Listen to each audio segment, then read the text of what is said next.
Hello friends, welcome back to Rajunotes channel, your weekly current affairs, general knowledge and some kind of a science and other technology updates every Sunday for you. If you are new to my channel, kindly subscribe to it and press that bell icon so that you get the notifications of every current news that I am posting on this channel. This week we had a lot of Gallantry awards being given to the armed forces personnel by the President, the Supreme Commander of the Armed Forces in India. And as you recollect, Group Captain Abhinandan Vartaman, the pilot who had shot down an F-16 fighter using his MiG-21, was awarded the Keerthi Chakra for his gallant action. And it was one of the rare moments on this planet, I must say, wherein a third or a second generation fighter jet shot down almost a fourth generation aircraft. Though the world is yet to acknowledge this fact, but this is the fact, and India has done it, and so have these brave armed forces people. A big salute to them in this direction. Last week we had seen that there was a withdrawal of the farm bills which was proposed by the government. We had seen what could be the reasons for it, and as anticipated, as we said, that this has paved a way for the people to interpret this thing in many and in their own ways. So immediately after that, a statement is coming from the AIMIM chief Asaduddin OIC, saying that the center should consider withdrawing the Citizenship Amendment Act, that is CAA, like what it did for this farm bill. And he kind of indirectly threatened that he will take onto the roads and streets if this isn't repealed. So this is exactly what we were trying to analyze the last week, as to the way it has been repealed will now pay, and probably there will be questions on every law that has been passed from the parliament. Maybe right from 370 to any law what you can think of can be repealed from the center. So is it a good step done by the government or a bad step? We have to wait and watch. But yes, certainly a point which is very debatable at this moment is that should the provision of such repealing be there or not. Let's see what happens in this direction. Now there are two news coming in for the defense sector in India, and it's a very good news for us, keeping in mind the Atmanirbhar project what India has undertaken, especially in the defense sector, wherein we have reduced our imports and saved a lot of our forex reserves, and by making manufacturing things at this one place. Now going a step ahead, the European aircraft manufacturer Airbus Defence and Space, it has signed a contract with the Bharat Electronics Limited, that is BEL, for manufacturing and supply of the RWRs. Basically these are radar warning receivers, and the MAWS, that is the missile approach warning systems. These are part of the radar systems which are mounted onto the aircraft, basically in the nose of the aircraft, and this is what indicates to the pilot that if there is some kind of a missile which is approaching the aircraft, or if a missile is locked onto the aircraft, these keeps giving the warning to the pilot to take some evasive actions. So this contract has been received by BEL, and it's a very good step, because it is we all know that the Airbus offset committee under the C295 aircraft program of the central government had taken this step, and it's really a good deal for India to put us even on the defense sector. And another news in the similar fashion is a news coming in from Triveni Engineers and Industries Limited, and this company has signed a 10 years business agreement with the GEAE Technologies USA to manufacture the LM2500 gas turbine bases and the enclosures for this gas turbine. It is a very important component, and we know that this LM2500 is a chosen propulsion gas turbine system used by the Indian Navy for many of its surface combat vessels, and this turbine has a capability to produce power ranging from 25 megawatts to about 35 megawatts, and this has been generally used in services of over 14 navies across the globe. So again, a very good step by the Indian industries into the defense sector, not only onto the pertaining to the India, but also onto the world level. This week, suddenly there has been a start in the COVID, which was generally going down. We were slowly coming in terms with that, as if India has got a kind of herd immunity in the COVID part. But now Israel first started off its vaccination of kids aged between 5 to 11 amidst this raising COVID cases happening. And Israel is especially experiencing a children's wave this time, and it has many cases which are confirming this. So basically this is affecting kids below the age of 11, and though point to understand is over 63% of the Israel population has been already vaccinated against coronavirus, but Israel is now taking steps to take care of the children. So this is certainly a ringing bell for us that we should not become complacent. And now recently Indian government and the state governments have passed that probably by December the schools and colleges will be open for the kids. Now this thing happening, it is likely that this may create a trouble. We'll have to wait and watch, but yes, certainly something on the COVID is happening. We all remember what happened with China and India in Galwan, and we remember the superhero of the country, Colonel Santosh Babu, who was a martyr fighting these Chinese with bare hands, and he was posthumously awarded a Veer Chakra, and for his gallant action. One should note that Veer Chakra is the second highest wartime gallantry medal after Veer Chakra. So Indian government is not only honored its brave, but also given out a straight message to China that what happened in Galwan was an act of war, and it has made no bones about it in announcing it, whereas in China they have still named this as an act of skirmish, and they have still not given out the names of their deads yet. But India has recognized its fallen soldiers. We are very proud, but also very sad that I pray that no lady, either a mother or a wife or a sister, should ever lose their beloved in such a way. But hats off and a big salute to the foreign heroes, including Colonel Santosh Babu.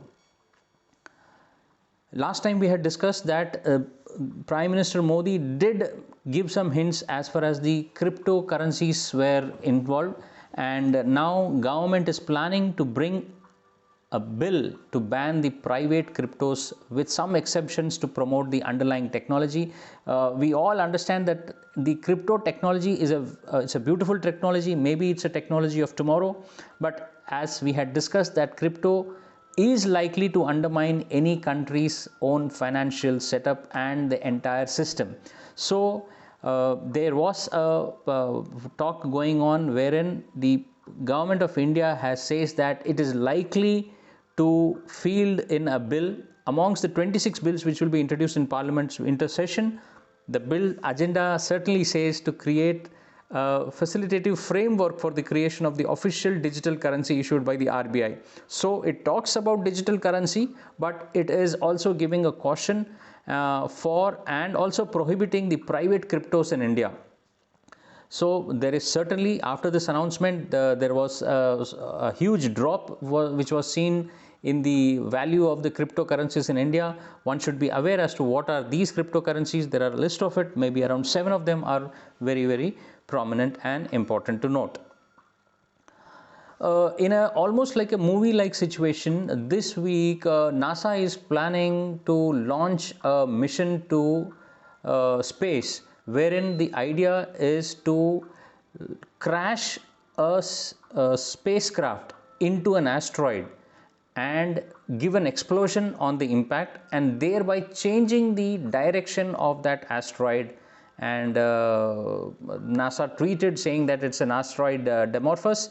and we are looking as if in kind of a, suppose in future we have any earth threatening asteroids hitting to running towards us, probably this technology can be useful. So they are trying this out. Let's see what is the thing.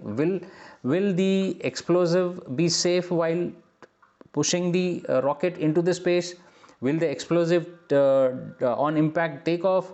Will it be able to change course of the huge asteroid coming towards the earth? It is all a big question mark, but yes, certainly there are works and studies going on. A new development in this field of science, India is working towards an indigenously developed 6D technology. We have been talking about 5G technology, but now India is working on a development of 6G technology with the aim to be launched in next 2 years by 2023 end or maybe by 2024 early. The IT Minister Ashwini said that we have designed an Indian telecom software for running networks, and this will be manufactured in India. Well, even if we say that this is a dream, distant dream, but the thought processes are on for a 6G technology, and this is how a country should progress. Think ahead of the future technologies. So whether it happens or not happening, we are not aware, but a country should always strive for the newer technology. We all are aware that the auctions of the present 5G spectrum are likely to be in the second quarter of the 2022. I just discussed this point. The prices of the cryptocurrencies in Indian platform fell very sharply overnight as the selling accelerated after the government said that the cryptocurrencies bill will be introduced in parliament. And the Bitcoin was almost 24% down in last 24 hours. And Ether was almost 23% down. So things to watch out. If you are into Bitcoins, this is the time wherein you need to take some kind of a decision, either to increase your stock or to reduce it till the time this uncertainty is hanging on with the Indian people because of the forthcoming bill. The centre has extended the Prime Minister Garib Kalyan Anna Yojana, that is basically to provide 5 kgs of free grains till March 2022. Well, this was announced by the Union Minister Anurag Thakur. Last year, government announced the Pradhan Mantri Garib Kalyan Anna Yojana for all the beneficiaries covered by the National Food Security Act. And under this act, we know that the government provides this 5 kgs of food grain free of cost to around 80 crore beneficiaries across the length and breadth of India. But now this project has been extended till March 2022. This was supposed to end on 30th of November this year, but it has been extended. A good thing happening. The parliamentary committee or the parliamentary panel has recommended new regulations and regulator for social media firms as per a report coming in this week. And the panel suggested that the social media platforms like Twitter, Facebook should be treated as a publisher, something like a news channel or something like a newspaper. And it has recommended that a mechanism should be devised for a social media platform to be held accountable.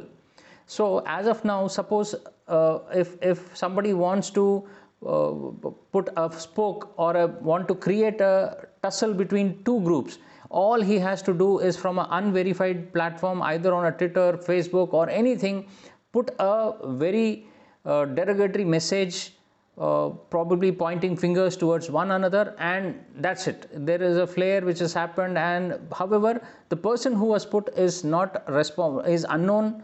And if you go to the either Twitter or Facebook, they will say, sorry, this is an unverified person, so we can't hold it, so we are not liable for it.